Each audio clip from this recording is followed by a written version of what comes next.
buonasera, benvenuti al TG Sicilia, i nostri titoli. Uomini armati di Kalashnikov e pistole che sparano in aria durante una corsa clandestina di cavalli. È l'ennesimo episodio avvenuto nel Catanese e poi finito sui social. Denunciati 2 uomini di 40 e 45 anni. Ho fatto qualcosa di orribile, ho ucciso mia figlia. Martina Patti, che nel 2022 ha ucciso a Mascalocia la figlioletta Elena, chiede perdono. In appello a Catania la difesa chiede accesso al percorso della giustizia riparativa. A Palermo, nuovi interrogatori dopo l'omicidio di Placido Barrile avvenuto al CEP. La vittima, uccisa con 5 colpi in faccia, avrebbe avuto un appuntamento con l'assassino. Esami della scientifica nell'auto dove è stato trovato il corpo alla ricerca di tracce del responsabile. Sempre a Palermo, attesa l'udienza di convalida del fermo del 16enne reo confesso dell'omicidio di Pietro De Luca al villaggio Santa Rosalia. Il minore ha raccontato di essersi difeso da un'aggressione sessuale, una versione che non convince del tutto gli inquirenti. Tragedia sfiorata a Porto Empedocle, dove è crollata la scala interna di una palazzina di 3 piani. Un uomo è rimasto ferito mentre una donna bloccata in casa è stata salvata dai vigili del fuoco. A rischio la stabilità dell'intero edificio. Trionfo al Teatro Garibaldi di Modica di Capricci, variazioni e suite con l'orchestra del Teatro Massimo Bellini di Catania e il pianista Dmitry Ishkanov, un dialogo artistico tra 2 importanti realtà culturali. Calcio, chiuso il ritiro a Veronello, da mercoledì il Catania lavorerà in sede in vista dell'esordio negli spareggi promozione, confermata l'amichevole di giovedì alle 17 contro il Santa Venerina.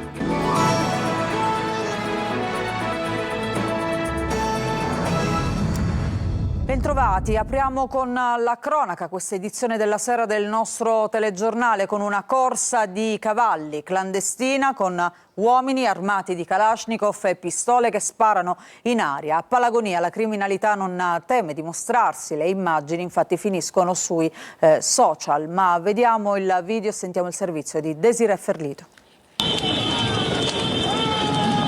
Kalashnikov in bella mostra, pistole impugnate e spari esplosi in aria. Il tutto ripreso da telefoni cellulari come se fosse normale. Non siamo in un teatro di guerra, ma nelle strade di Palagonia, nel Catanese, dove ancora una volta la zoomafia alza il tiro e sfida apertamente lo Stato. La polizia, dopo la diffusione dei video diventati virali sul web, ha denunciato 2 catanesi di 40 e 45 anni per aver partecipato alla competizione clandestina. I cavalli privi di alcuna identificazione sono stati rintracciati nel quartiere San Cristoforo e affidati a una ditta specializzata che se ne prenderà cura. Nei video scene surreali, cavalli spinti a correre sull'asfalto mentre dietro si muove una vera e propria scorta di moto e quad. In sella uomini armati di pistole e armi da guerra, esibiti senza alcun timore. Una scena inquietante che secondo gli investigatori racconta non solo il fenomeno delle scommesse clandestine, ma soprattutto la volontà della criminalità organizzata di ostentare forza e controllo sul territorio. Gli investigatori stanno analizzando frame dopo frame i video circolati sul web per identificare tutti i partecipanti armati e gli spettatori presenti. E c'è un dettaglio che colpisce gli inquirenti. La corsa si sarebbe svolta di venerdì all'alba, circostanza insolita rispetto alle tradizionali gare clandestine domenicali. Un possibile tentativo di eludere i controlli delle forze dell'ordine? Un fenomeno che continua a ripetersi nonostante blitz, sequestri e arresti. Immagini che raccontano una criminalità sfrontata che si sente ancora abbastanza forte da sparare, mostrarsi e dominare il territorio impugnando un mitra in pieno giorno.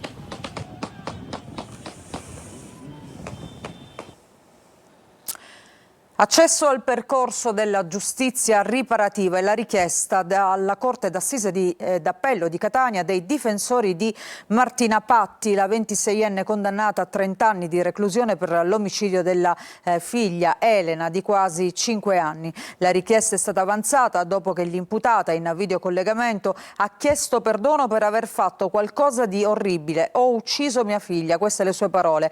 Una consapevolezza, ha aggiunto, che è arrivata dopo un percorso psicologico che sto conducendo da quando sono detenuta.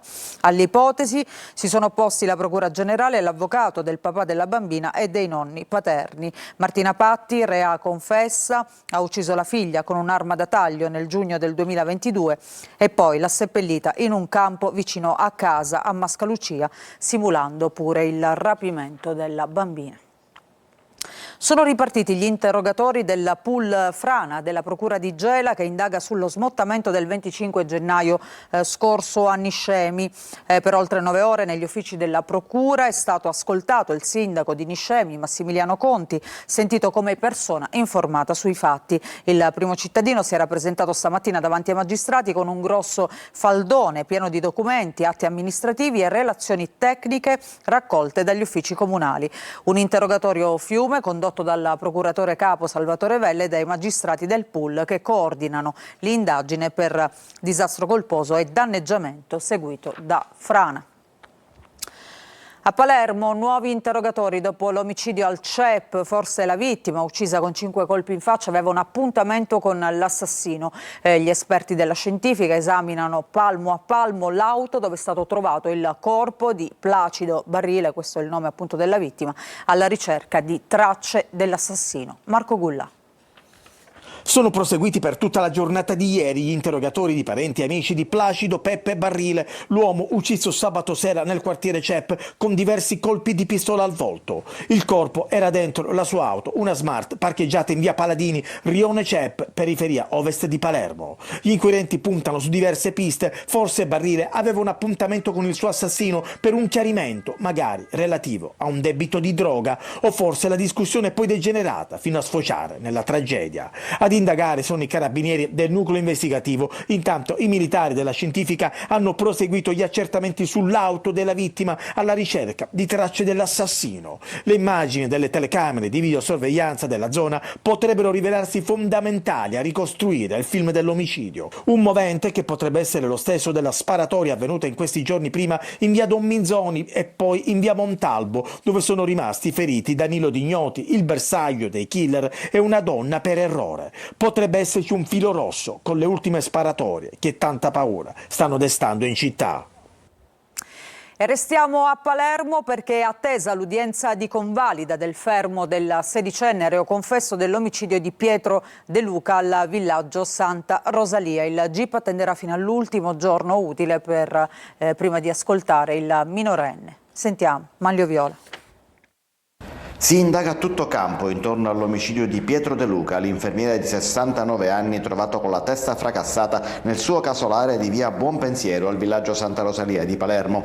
Il giudice per le indagini preliminari non ha ancora convocato l'udienza di convalida del fermo del ragazzino di 16 anni, reo confesso del delitto. La storia raccontata dal minore, che si trova ristretto al Malaspina, non convince gli inquirenti e il magistrato vuole a sua disposizione più elementi possibili prima di ascoltarlo. Il reo confesso sostiene ancora di essersi difeso da un'aggressione sessuale da parte del vicino di casa e di aver reagito d'impeto, ma gli inquirenti indagano anche in altre direzioni, compresa l'eventualità di una rapina finita male. Il minorenne, secondo gli investigatori, aveva portato con sé il tubo usato per il delitto, non lo ha trovato sul posto. Inoltre c'è sempre un buco di 12 ore fra la mattina di venerdì e la mezzanotte successiva, quando il ragazzo si è presentato in questura. Da chiarire gli SMS inviati dal telefono della vittima alla moglie dopo la morte e i reali rapporti fra la famiglia dell'assassino e quella della vittima, che hanno terreni confinanti sulle sponde del fiume Oreto, in quell'area urbana ma semirurale dove si è consumato il delitto. All'indomani dell'ennesima sventagliata di mitra contro gli esercizi commerciali dello Zen, scende in campo la politica e le commissioni antimafia nazionale e regionale. Vediamo. Palermo rischia di ricadere nel clima degli anni 80 e 90, un clima di intimidazione e di controllo da parte della criminalità. Le ultime sventagliate di mitra allo Zen, l'omicidio del CEP che sembra un'esecuzione, ma anche gli episodi che appaiono minori come il mercatino saltato per consentire il funerale su richiesta della famiglia ma senza passare dalle autorizzazioni comunali, parlano di un controllo del territorio che rischia di sfuggire di mano allo Stato. Palermo è fuori controllo, tantissimi gli episodi di violenza ed una scia di sangue interminabile. Questa città non può permettersi un ritorno al passato vergognoso. Non è più il tempo dell'attesa, è il tempo della responsabilità e dell'azione. I cittadini hanno bisogno di sentire la presenza dello Stato. Al prefetto è stato chiesto uno sforzo ulteriore di presenza proprio sul territorio, ma occorre anche contrastare il degrado sociale. È chiaro che tutto questo deve vederci assolutamente presenti e attenti, e lo faremo anche come Commissione Antimafia, cosa quale io rappresento, insieme anche al Presidente Colosimo, perché sul contrasto alla criminalità, sul contrasto alla mafia non ci possono essere sconti per nessuno. Nel frattempo continuano le indagini e compare un filo rosso che sembra collegare fra loro molti degli episodi degli ultimi 6 o 7 mesi, da Sferracavallo a Tommaso Natale, dall'Acquasanta allo Zen. Agenti di polizia del commissariato San Lorenzo hanno trovato e sequestrato 300 piante di marijuana e circa 3 kg della stessa droga essiccata in una villa, Villa Grazia di Carini, in uso ad un 19enne che è stato arrestato per produzione e spaccio di sostanze stupefacenti. Il giovane è stato condotto in carcere in attesa dell'udienza di convalida. Continuiamo con la cronaca, ma ci spostiamo a Catania. Una lite degenera fuori da una discoteca di via Zolfatai, ferito un 28enne da un colpo di pistola. Indaga la polizia. Luca Ciliberti. Bottiglie rotte, vetrate in frantumi, qualche pezzo di nastro della polizia che delimitava la scena del crimine. Fortunatamente non c'è scappato il morto, ma la rissa in via Zolfatai a Catania, culminata con un ferito a colpi di pistola, racconta dell'ennesimo fine settimana di pericoli e degrado nella movita del centro storico. Infatti, nelle prime ore della mattinata di domenica, all'uscita da un locale di musica sudamericana, 2 gruppi di giovani, per motivi ancora da accertare, si fronteggiano.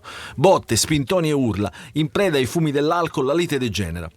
Qualcuno esce una pistola e spara. Un proiettile raggiunge alla gamba un ragazzo tunisino di 28 anni. Tutti si dileguano. Arrivano i soccorsi allertati da una volante della polizia giunta immediatamente sul posto. Il ferito viene trasportato al pronto soccorso dell'ospedale San Marco di Librino e non è in pericolo di vita. Degli altri, nessuna traccia. Gli agenti della squadra mobile stanno ricostruendo la dinamica dei fatti e i contorni di una vicenda ancora poco chiara, anche grazie alle immagini delle telecamere di videosorveglianza presenti sul posto. La stessa zona è stata teatro di un'altra aggressione ai danni di una ragazza all'interno di una discoteca. La vittima ha riportato la frattura del setto nasale. Tra armi e alcol, la movida della zona della stazione di Catania è diventata un'osservata speciale. Paura a Porto Empedocle per il crollo della scala interna di una palazzina di 3 piani. Un uomo è rimasto ferito mentre una donna bloccata all'interno dell'abitazione è stata salvata dai vigili del fuoco. I tecnici comunali però parlano di grave rischio adesso per la stabilità dell'intero edificio. Davide Sardo.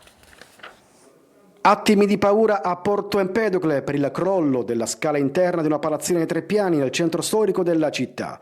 L'edificio, abitato da diverse famiglie, si trova nella zona di piazza Vittorio Veneto. Un uomo, che in quel momento si trovava sui gradini, è rimasto ferito durante il cedimento. Le sue condizioni non sarebbero gravi. Una donna, rimasta bloccata nel suo appartamento, è stata invece soccorsa e portata fuori dai vigili del fuoco, intervenuti rapidamente sul posto. Secondo quanto emerso, il palazzo negli anni avrebbe già mostrato segni di cedimento e problemi strutturali. Il crollo della scala avrebbe provocato momenti di forte tensione tra i residenti e i vicini della zona, scesi in strada subito dopo il boato. Sul posto sono intervenuti vigili del fuoco, polizia municipale e tecnici comunali per effettuare i controlli e mettere in sicurezza l'area. Dai sopralluoghi sarebbero emerse gravi lesioni e diversi segni di dissesto strutturale, tali da far temere un possibile collasso dell'intero stabile. Per questo il sindaco di Porto Empedocle Angelo Martello ha firmato un'ordinanza urgente disponendo la chiusura dell'area ed il divieto di transito attorno all'edificio per tutelare la pubblica incolumità. È fuori pericolo il bambino di 10 anni caduto dal primo piano di una palazzina nel quartiere Villa Seta ad Agrigento. Il bambino è ricoverato all'ospedale di Cristina di Palermo e resta in prognosi riservata. Un volo dal primo piano, la paura, poi il sospiro di sollievo. È fuori pericolo il bambino di 10 anni caduto ieri mattina dal balcone di una palazzina del quartiere Monserrato ad Agrigento. Il piccolo, originario di Porto Empedocle, si trovava a casa della nonna insieme ai genitori quando, per cause ancora in corso di accertamento, è precipitato nel vuoto da un'altezza di circa 10 metri. Immediato l'intervento dei sanitari del 118 e dei carabinieri, Trasportato prima all'ospedale Santa Rita di Caltanissetta in codice rosso, il bambino è stato poi trasferito all'ospedale di Cristina di Palermo. I medici hanno riscontrato un politrauma con fratture vertebrali e una contusione polmonare. Le sue condizioni restano delicate e la prognosi è ancora riservata, ma secondo i medici non è in pericolo di vita. Una notizia che porta sollievo dopo ore di grande apprensione per familiari e amici della famiglia empedocrina. E adesso andiamo a Mondello, sit-in di Legambiente, Libera e WWF davanti alla spiaggia palermitana. Speriamo che questo litorale resti libero, dicono le associazioni che hanno manifestato questa mattina. Intanto giovedì si decide sulla gestione della italo-belga. Vediamo. Mondello Libera, Legambiente Sicilia, Libera e WWF sostengono il cambio di rotta avviato per la gestione della spiaggia palermitana e questa mattina, a 3 giorni dall'udienza del Consiglio di Giustizia Amministrativa sulla revoca della concessione all'italo-belga, hanno tenuto un sit-in davanti il Lido di Valdesi. Noi rivendichiamo insieme alle altre associazioni innanzitutto la gestione del demanio marittimo, trasparenza e legalità e sostenibilità ambientale. Sono le variabili su cui non consentiamo sconti né giochetti. Per questo appunto siamo convinti che anche la spiaggia di Mondello debba cessare questo monopolio che ormai dura da più di 100 anni. Legalità, ma anche rispetto dell'ambiente e del litorale. Mondello Libera, sostenibile e legale. Non è accettabile il fatto che questo tratto di costa, che è la costa dei palermitani, debba essere inibita all'accesso e soprattutto che ci siano delle pratiche legali e di libero accesso, garantendo la sostenibilità ambientale, sociale ed economica. Per il WWF le cabine e le stagionate rappresentavano un danno ambientale. A Mondello storicamente, in questi anni ancora di più, si depositano le uova, le tartarughe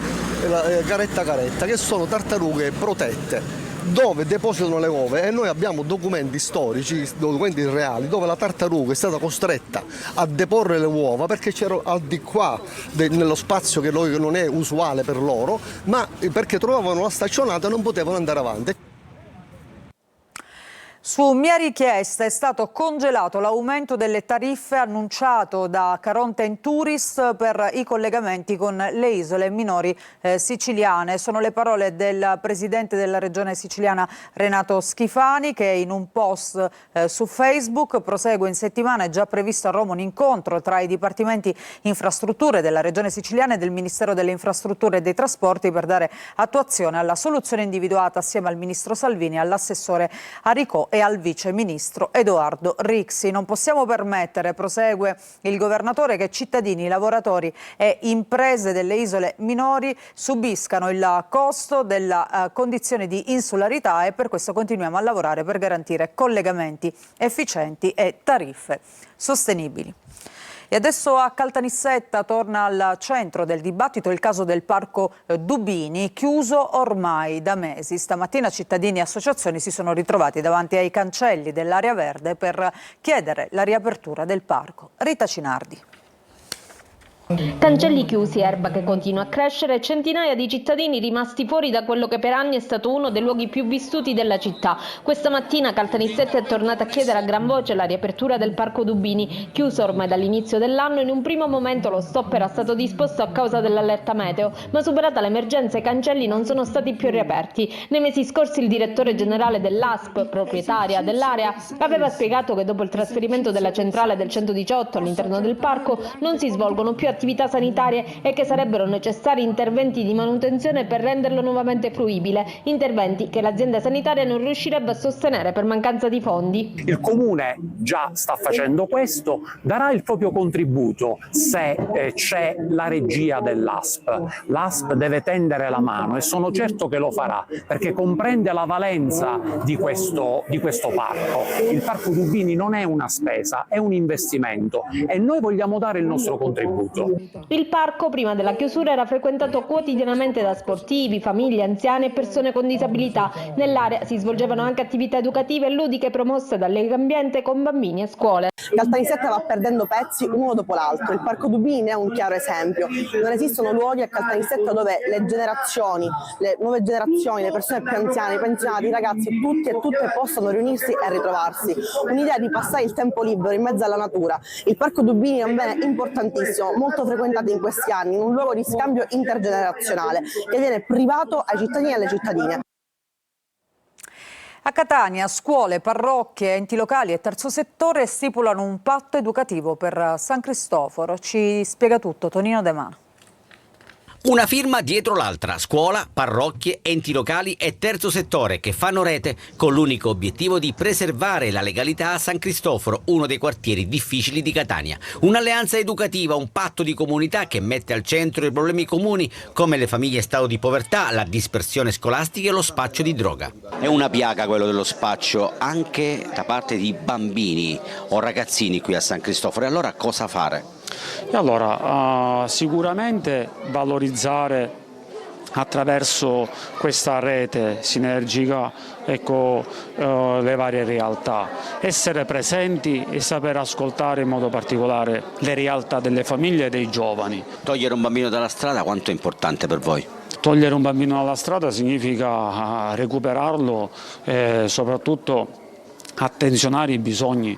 Gli fa eco il sociologo Carlo Colloca, uno degli ideatori del patto educativo. Occorre fare rete e infatti ci sono altre realtà anche nel quartiere, ma l'appello che è stato fatto da quando questo cammino è iniziato più di un anno fa è che secondo uno spirito di sussidiarietà ci sia un dialogo, una disponibilità da parte dell'ente locale. Assenti i vertici della prima municipalità.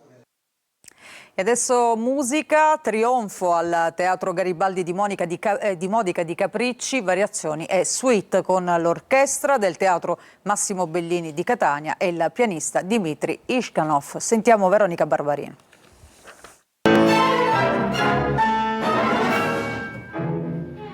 Il grande repertorio sinfonico russo trasforma il Teatro Garibaldi di Modica in un palcoscenico di respiro internazionale.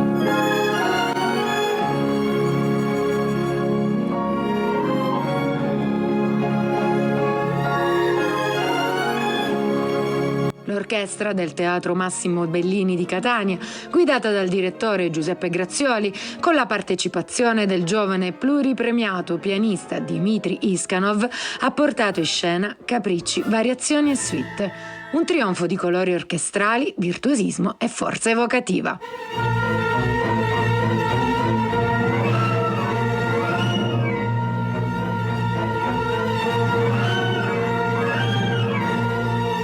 Un viaggio tra brillanti note che con equilibrio, potenza sonora e grande sensibilità confermano il teatro come luogo d'incontro tra eccellenze internazionali e territorio.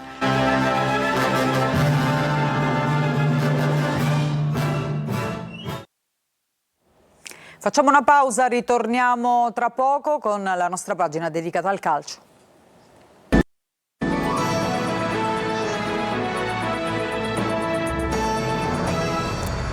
Bentornati, adesso il calcio. Questa mattina ultima sgambata per il Catania nel ritiro di Veronello, poi il rientro in sede. Toscano si gode i progressi degli infortunati e acciaccati. Intanto giovedì alle 17 test con il Santa Venerina, ma soltanto mercoledì mattina si saprà se questa amichevole si giocherà a porte aperte. Marco Carli. Ultimo allenamento a Veronello e poi la partenza per Catania. La squadra di Toscano archivia il ritiro in Veneto con buone sensazioni per il lavoro svolto e per il recupero di infortunati acciaccati. L'ulteriore dimostrazione si è avuta dal test in famiglia, in cui anche Donnarumma, Miceli e Casasola hanno accumulato un buon minutaggio. Su di loro si concentrerà lo sguardo di staff tecnico e fisioterapico nella settimana di lavoro a Catania, che riprenderà mercoledì e comprende l'amichevole di giovedì pomeriggio alle 17 con il Santa Venerina. Casasola sembrava potesse tornare in campo per la gara di ritorno del 20 maggio, ma se i responsi fossero positivi potrebbe anche rientrare fra i convocati già per la prima dei playoff. Ovviamente si aspettano i primi allenamenti in sede per sciogliere gli ultimi dubbi. Intanto Toscano si gode in attacco il ritorno di Rolfini, per esempio, oppure i gol in ritiro di Forte, Caturano, Cicerelli e dello stesso ex Vicenza. Buon viatico per i playoff. A proposito, questi risultati dell'andata del primo turno della fase nazionale, responsi dal campo che per la qualificazione favoriscono il Potenza, dominante a Campobasso, 0-3 il finale, e il Renate che con un 2-0 esterno ha smorzato gli entusiasmi del Casarano, ma anche la Salernitana vittoriosa a Caserta 3-2, pari fra Pianese e Lecco e fra Cittadella e Ravenna. Dovesse passare quest'ultimo sarebbe testa di serie a seguire la Salernitana e subito dopo il Renate, dato importante perché la migliore delle qualificate non potrà incrociare il Catania. Il ritorno del primo turno si terrà il 13 maggio. Chi gioca in casa questa partita, cioè le teste di serie, passa il turno anche con un risultato complessivo di parità nella doppia sfida. Un'altra breve pausa, ritorniamo tra poco con le ultime notizie.